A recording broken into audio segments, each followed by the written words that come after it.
Hi hello అందరికీ, నేను మీ సురేఖని.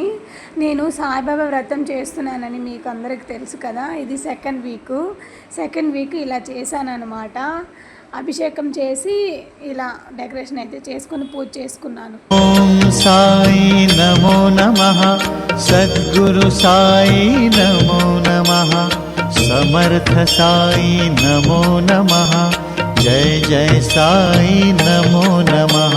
ఓం సాయి నమో నమః, సద్గురు సాయి నమో నమః, సమర్థ సాయి నమో నమః, జయ జయ సాయి నమో నమః. ఓం సాయి నమో నమః, సద్గురు సాయి నమో నమః, సమర్థ సాయి నమో నమః, జయ జయ సాయి నమో నమః.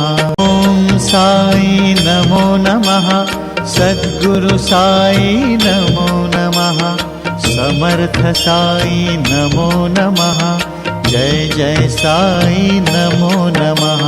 ఓం సాయి నమో నమః, సద్గురు సాయి నమో నమః, సమర్థ సాయి నమో నమః, జయ జయ సాయి నమో నమః.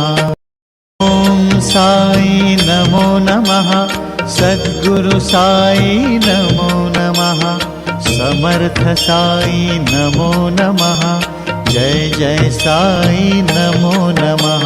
ఓం సాయి నమో నమః, సద్గురు సాయి నమో నమః, సమర్థ సాయి నమో నమః, జయ జయ సాయి నమో నమః.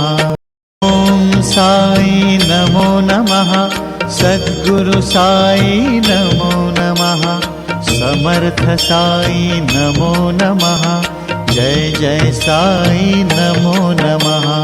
ఇలా అయితే అభిషేకం చేశాను, పూజ ఇలా చేశానండి. చాలా బాగుంది, నాకైతే కొంచెం బాగా అనిపించింది. ఇక బాగా పెట్టానా, బాగా చేశానా, ఎలా చేశానో కామెంట్ చేయండి. అరటిపండు దొరకలేదు, అందుకే ఎల్లో కలర్ కమలకాయలు ఉంటే పెట్టేశాను అనమాట. అంటే ఎల్లో కలర్ ఫ్రూట్ పెట్టాలి కదా సాయిబాబాకి, అందుకోసం ఎల్లో కలర్ కమల పండ్లు ఉంటే అది పెట్టేశాను. పాయసం చేశాను, నైవేద్యంగా పాయసం చేశాను. అంతే, నా పూజ అయితే ఇలా కంప్లీట్ అయింది. చాలా బాగా చేసుకున్నాను. ఇప్పుడు ఈవినింగ్ మళ్ళీ సాయిబాబా గుడికి వెళ్దాం అనుకుంటున్నాము. అంటే పూజ చేసుకుంటే దగ్గరలో ఏమైనా గుడి ఉంటే అక్కడికి వెళ్తే మంచిది కదా. ఇలా చేసి లాస్ట్లో 5 ఒత్తులు వేసి హారతి ఇచ్చేసాను. అంతే, నా పూజ అయిపోయింది. సాయిబాబా కరుణ అందరి మీద ఉండాలని ఆశిస్తున్నాను. నచ్చినట్లయితే ప్లీజ్ లైక్ చేసుకొని సబ్స్క్రైబ్ చేసుకోండి.